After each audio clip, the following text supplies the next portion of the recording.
Craving your next action-packed adventure? Audible delivers thrills of every kind on your command, like Project Hail Mary by Andy Weir, where a lone astronaut must save humanity from extinction, narrated with stunning intensity by Ray Porter. From electrifying suspense and daring quest to spine-tingling horror and romance in far-off realms, unleash your adventurous side with gripping titles that'll keep you guessing.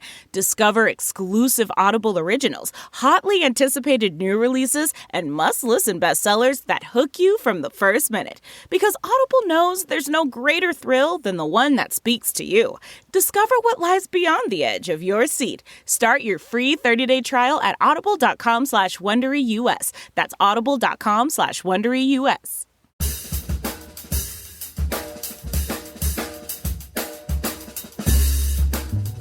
Howdy, friends. Out of Patience is on hiatus for a couple of weeks, so for the next few Tuesdays and Thursdays, we're going to be dropping our best of In Case You Missed It episodes from 2022 and 2021. Of course, if you didn't miss it, you don't have to listen to it, but we hope, in case you did miss it, you'll enjoy the episode that you missed. I think that made sense. In any case, if you did miss this episode, we hope you enjoy it. New episodes of Out of Patience, Vax On, and some new correspondence segments will be dropping starting September 6th. Thank you, and have an amazing summer.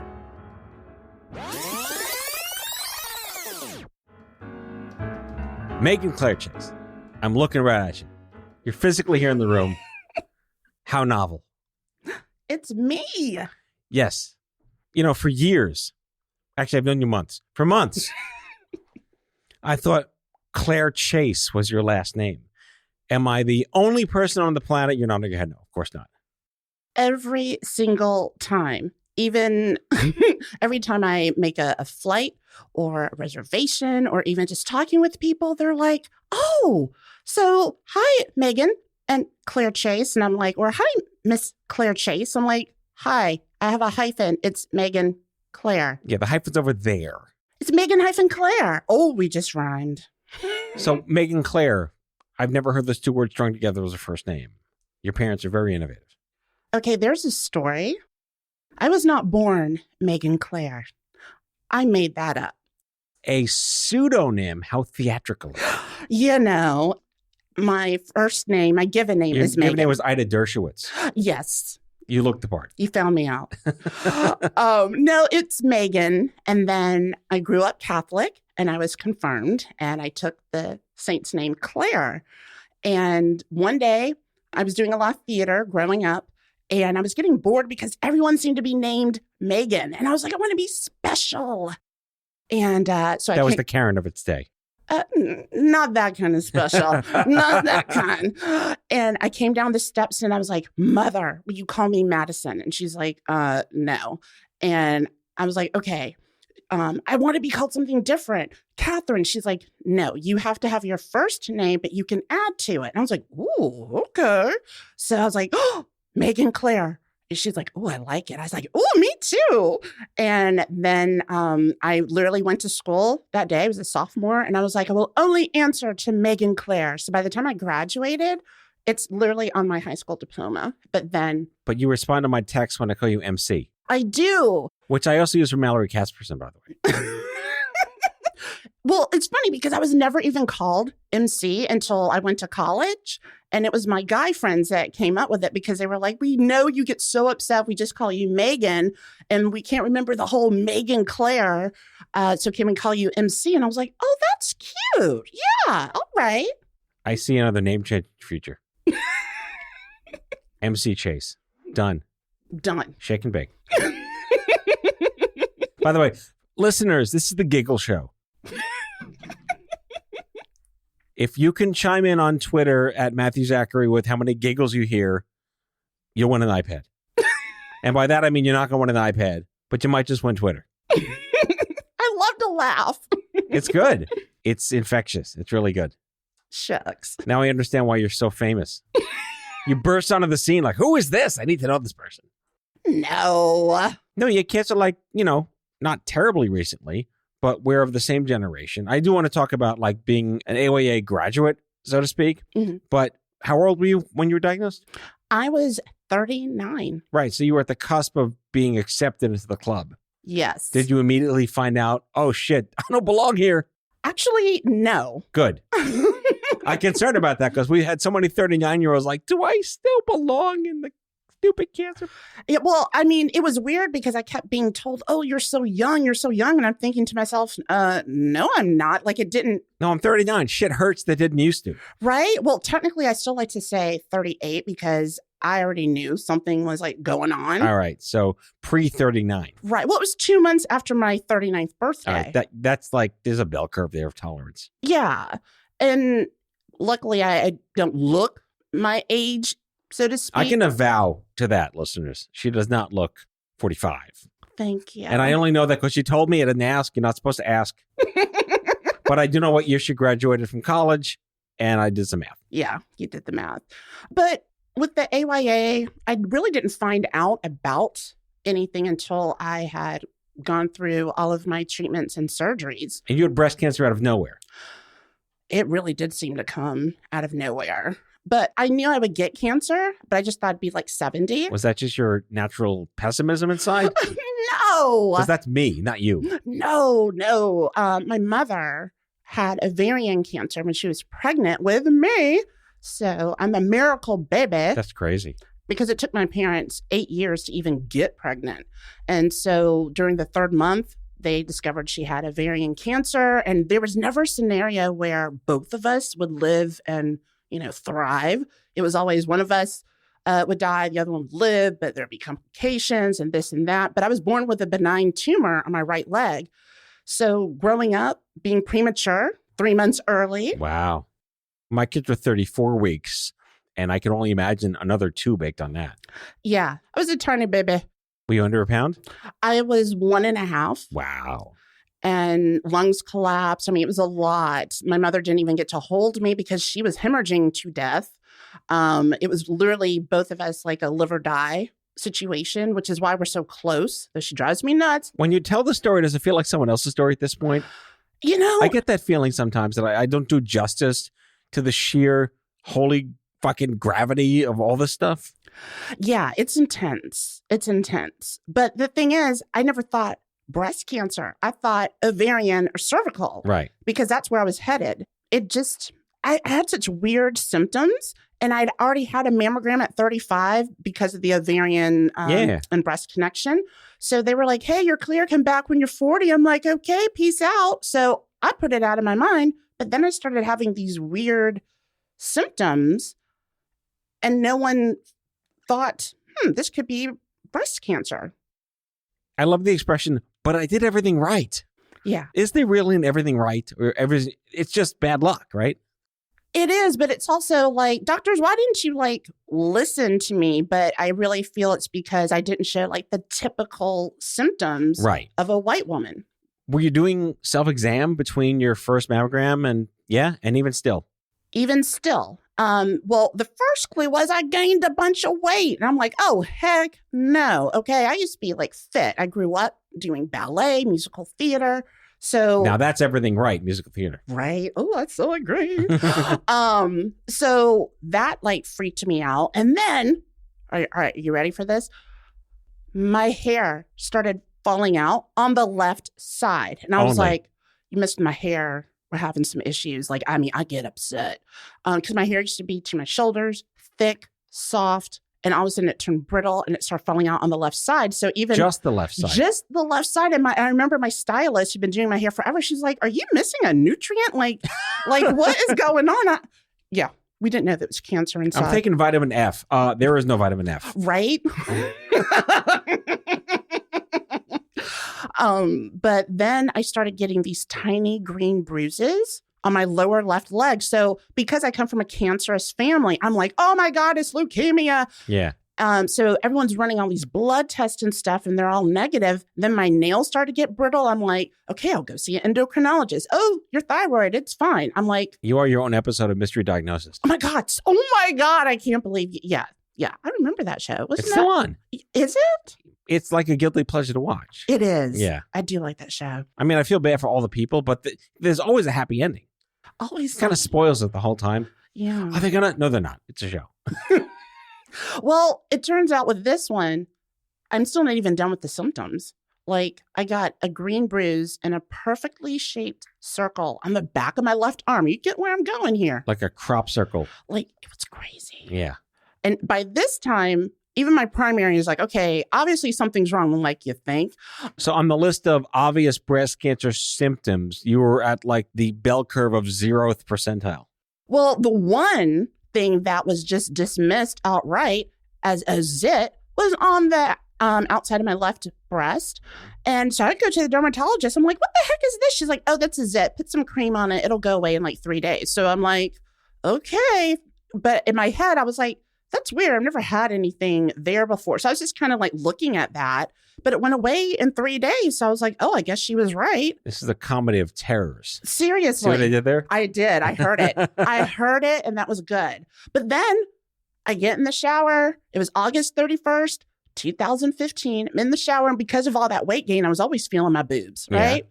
And then all of a sudden I felt, and I was like, what the heck is this? I swear to God, it came out of nowhere because I never had any breast pain, like nothing. This sucker was like the size of a fist and as hard as a fist, but it wasn't like in like the duct. So it didn't really connect that it was breast because it was like, kind of almost under my arm. And that's when I knew I was like, something's seriously wrong. How many years was this of weirdness before something was like, oh, she's really sick? Yeah, years, 2.5. Damn. 2.5. That's fabulous. Yeah, I wanted to smack everyone. I was just like, really, y'all? I asked this question because I went through 8 months of misdiagnosis. When they told me you actually have this, I was like, thank fucking God it's something. Did you have that level of like, thank God it's something? I'm not crazy? I had that moment when I had the diagnostic mammogram and they told me it was a mass. And I was like, well, duh. Like, tell me what it is. But I was relieved that they did see that it was a mass because I was like, if you tell me, oh, this is a lump or something, I would really have to be concerned. Right. What is it, a squirrel? Like, seriously, tell me more. Yeah, but it was only when I had the biopsy is when it started to get like real to me. Because the doctor told me she was only going to take like, 5 to 8 tissue samples. So I was like counting and she took almost 20. And that's when I knew, okay, she must see something, but it still didn't click that it would be cancer.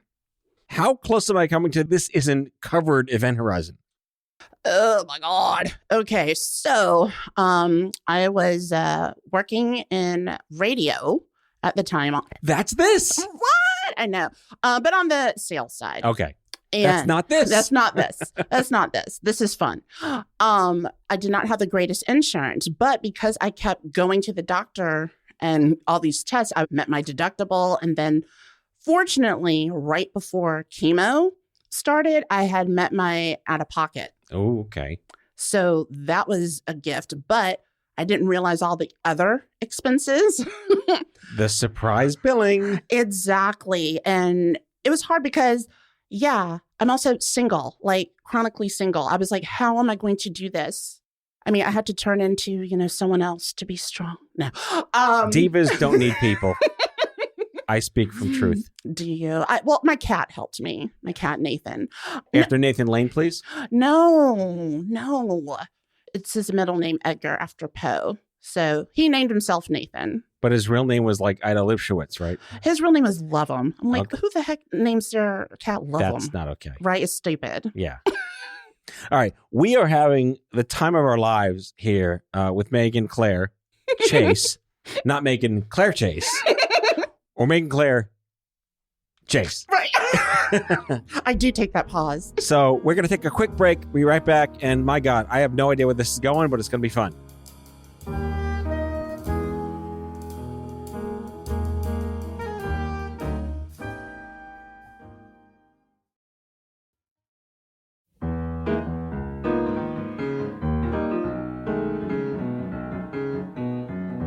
All right, we're back, and I don't know quite where to take this conversation. It's like the timeline is broken, and we can go into any multiverse of conversations. I do want to go back to the stupid cancer thing about the alumni. We talked about this before we went on the air.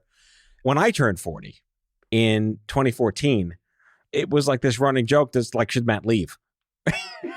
Because like young adult cancers, 15 to 39, you turn 40, like you get kicked out. Like that's it, goodbye. Yeah. So I'm on stage at the conference in Vegas, and I get up there and I say, I'm officially declaring today Young Adult Cancer Alumni Association Day.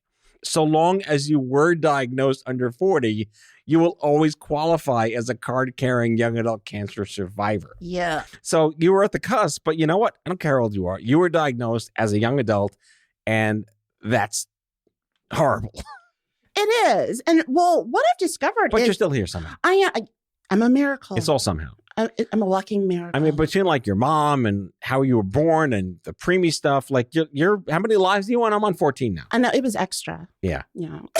But I mean, like, there doesn't seem to be a consistency with the AYA age. Like sometimes I've heard it's at 39, then I've heard it's the cutoff is at 45.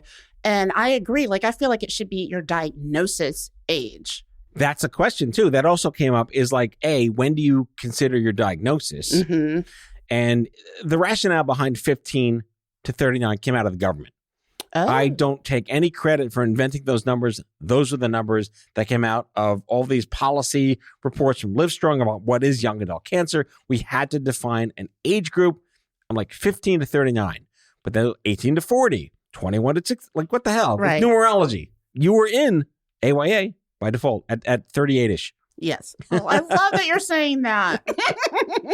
All right. So, you joined the club.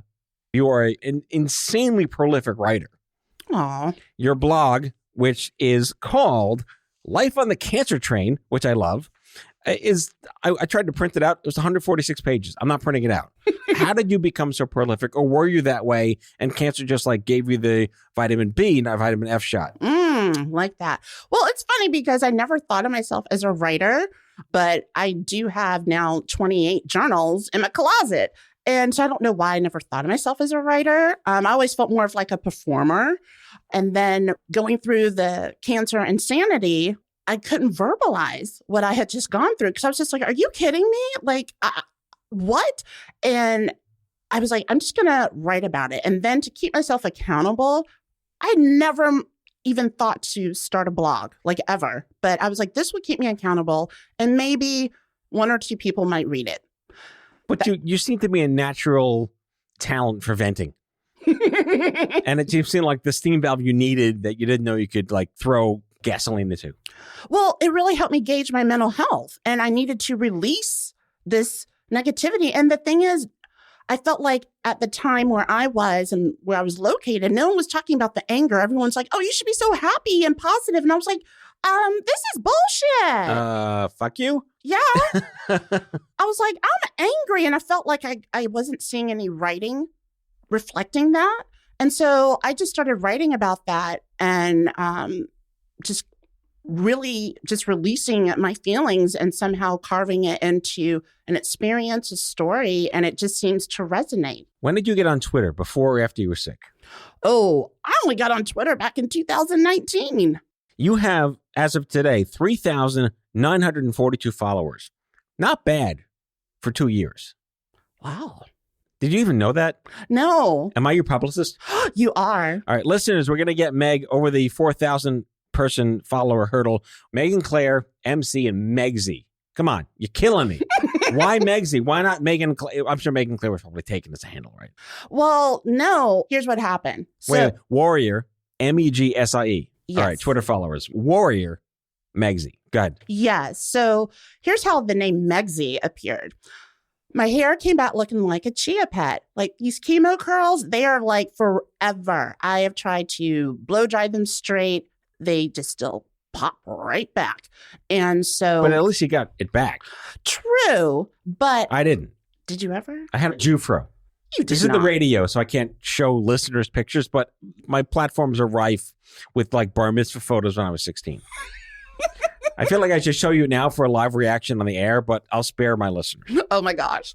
Well, for me, growing up in the theater and ballet, I always had hair long enough to pull up in a bun and do French braids, lots of things. I'm one of those people. I like to do my hair. And so with it coming back short and curly, and yes, I know I rock it. Everyone's like, oh, you look so cute. I'm like, cute like a monkey? Like, what are we saying here? But, I still did not feel feminine after always having like hair to do. And then some high school friends, actually, they gifted me this pink fascinator. And when I put that sucker on, I felt different. I was like, ooh, who's this? This. And another friend, her name is Karen. She goes, ooh, you look so Megsie. And I was like, oh, Megsie. That's it. Yes. That's your hashtag. Yes. And so every day I have some sort of hair accessory, whether it be a fascinator, a blinged headband. I'm wearing a head warmer right now. I always have something, and that just became my persona. So I want a quick opinion on the metaphor of choice conversations in cancer. Survivor, thriver, warrior, blah, blah, blah. Are you a military fan? Are you not a military fan? You're picking the word warrior. Have you gotten shit for it? Praise for it? Like, anyone with an opinion will give you one. True, but no one's ever said anything because, like, the reason why I call myself Well, of course, you'd kill them first and foremost. Right? With a stare. I can cut your head off with a stare. No one's ever said anything to me, but I did not really resonate with Survivor because my quality of life was so impacted. And I was like, okay, well, I still feel like I'm fighting this body. It's hard for me to even call it my body. I always say this body. So I was like, I feel like I'm at war with it. And I know that a lot of people have issues with like the military terms, but I was like, I'm literally fighting with this body. And so Warrior Megsie just felt right to me. And that's what I use. Something very unique about you, and I think maybe someone who's been around the block with this nonsense for a long time running the communities, you are everywhere, but you don't even know it. You're on, like, I Had Cancer and Elephants and Tea and Lacuna Loft and Grit. You're everywhere. Was that intentional, or are you your own Jackson Pollock painting? Oh, I like that Jackson Pollock reference. That's really what I am.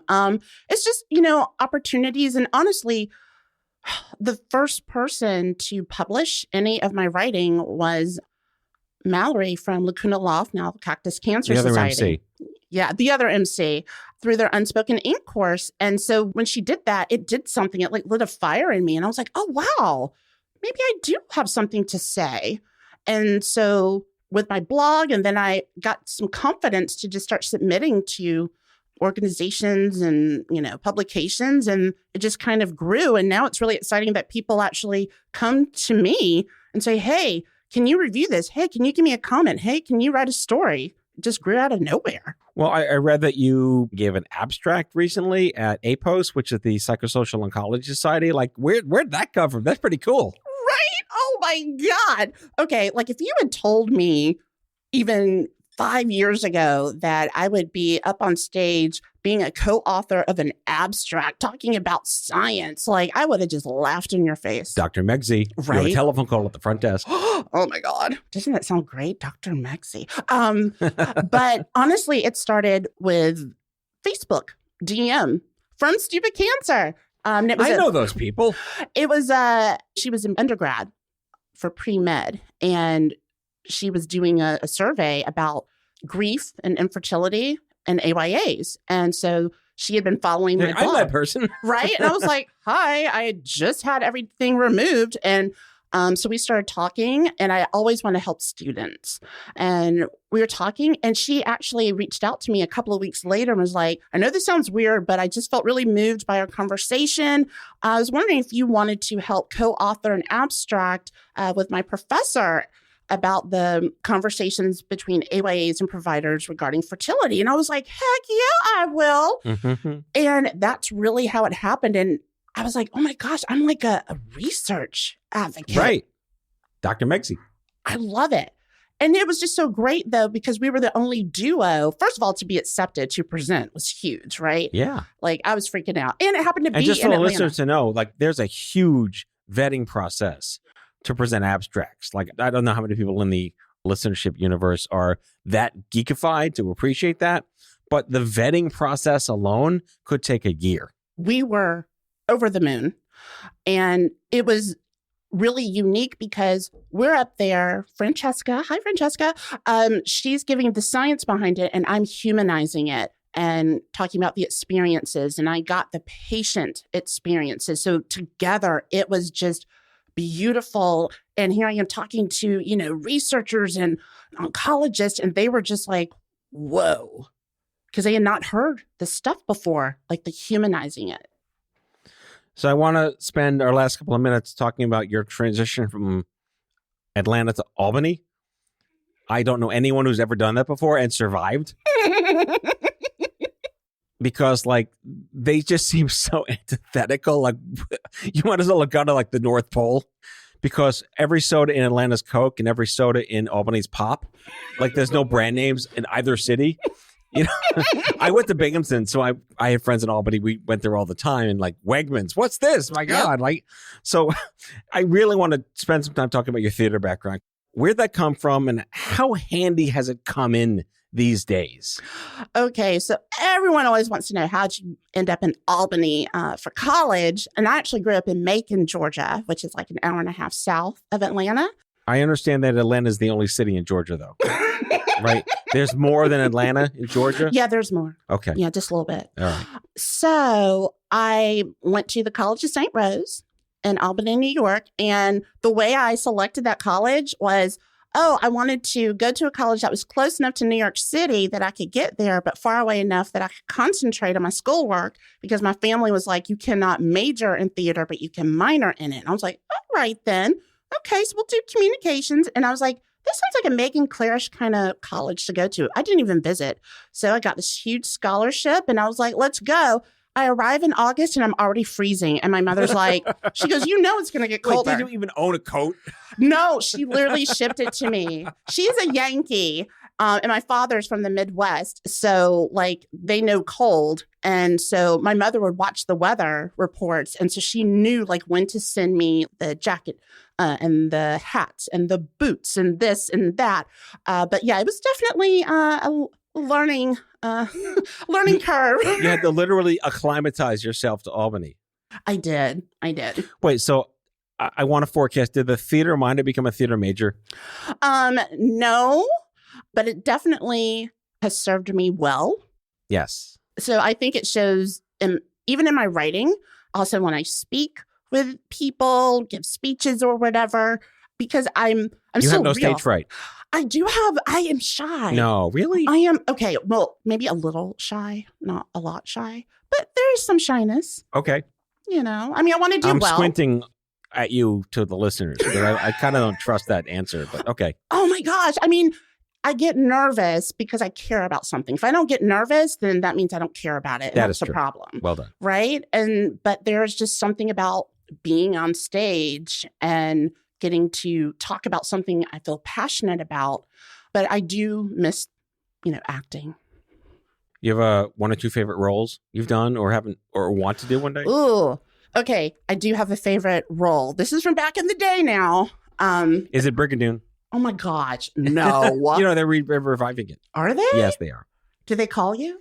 Daniel, what's his face from Harry Potter's in it. So. Oh. Yeah. I've got glasses. I can be in that. No, it was actually the Will Rogers Follies. Will Rogers Follies. Yes. It's a great show. Yeah, it was very dramatic how this happened. So I was one of the 6 single sisters. Say that quickly. And it turns out that Ziegfeld's favorite, she had gotten in some sort of accident or something. So she was in the emergency room. And so the director, he calls me. Keep in mind, there were no understudies. This is in Macon, but our Macon Little Theater had huge productions. They were known for it. And we had an awesome choreographer. Costumes looked just like on Broadway. And so he goes, she's in the emergency room. We don't have a Ziegfeld's favorite. Can you go on? And I'm like, sure. Yeah, of course I can. Why not? Literally memorized her lines. When you're in a play and a musical, you memorize the whole script anyway, and learned her choreography. And I played her part and my part. So I was basically doing all these quick changes in the wings. And it was amazing because I got a standing ovation. And that was when I knew, because I was like, boy, if you could just jump in like that and do it and be convincing, I was meant for stardom, but then life. But that's the right kind of dopamine hit. Yeah. You really, really want. I feel that because, I'm a stage performer and a concert pianist and all that stuff. You need the audience. You really do. So just to not confuse the audience, Megsie's Follies is different than Sondheim's Follies. There are two Follies. It's regrettable. End of theater nerd rant. So what's in store for you? You have we got to get you back on stage. You're already on stage now. The world is hopefully getting back on stage. You need to be on stage. Aww. So what's your hill to die on? What is the one thing that you want on your tombstone? Megsie did this. Gosh, that's a really good question. Marrying Denzel is not an option. Dude, I'm chronically single. They're like, I don't think that the guy exists on this planet. Okay.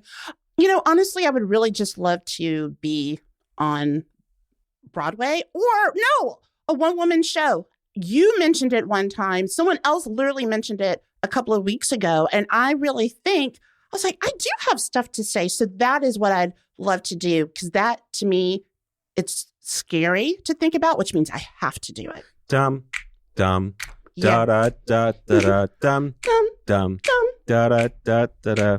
The name on everybody's lips is gonna be Megsie. All right. On that note, Megan, Claire, Chase. What's the URL you want people to go to?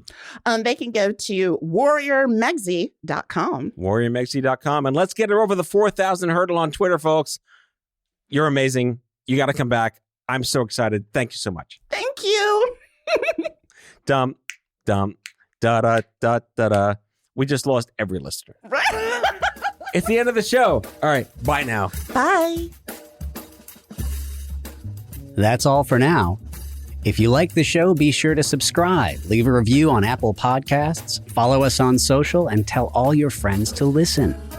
Tell us what you'd like Matthew to cover in his next episode by leaving a message for us at 855-AUDIO-66, and we might just use it in a future show. Out of Patients is a product of Offscript Health. We are a healthcare engagement company built for patients and caregivers by patients and caregivers. Our executive producers are Matthew Zachary and Andrew McDowell. Our senior producer is Betsy Shepard. Our host is Matthew Zachary. It is recorded, mixed, and edited by Betsy Shepard. For advertising and media inquiries, email media@offscript.com. That's media@offscript.com. For more information, visit offscript.com.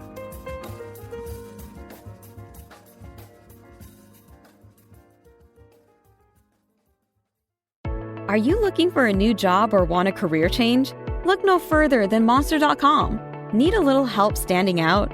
Our expert resume writing services will make sure you shine. Want to brush up on your interview skills? Engage with our AI interview prep tool. Want some advice on negotiating your new salary? Visit our salary tools and extensive library of career advice articles, and you'll have all the tips and tricks you'll need to succeed.